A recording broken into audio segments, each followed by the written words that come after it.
இன்றைக்கு எங்களுடைய தேசத்தில் அல்லது உலகத்தில் அநேக கொடை வள்ளல்கள் உண்டு.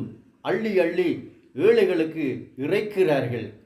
ஆனால் அவர்கள் மரிக்கும்போது அவர்களுடைய ஆத்மா எங்கே போகும்? இறைவனிட சமூகத்துக்கு போகுமா அல்லது இறைவன் இல்லாத சமூகத்துக்கு போகுமா?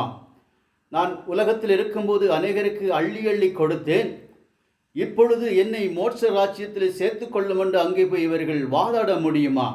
இறைவன் சொல்லக்கூடிய ஒரே ஒரு பதில், நீ உலக மனத்தையும் ஆதாயப்படுத்தி கொண்டாலும் தன் ஜீவனை நஷ்டப்படுத்தினால் லாபம் என்ன என்று சொல்லி மத்தேயு எழுதின நிருபத்தில் 16:26 லூக்காவிலையும் மார்க்கிலையும் சொல்லப்பட்டிருக்கிறது.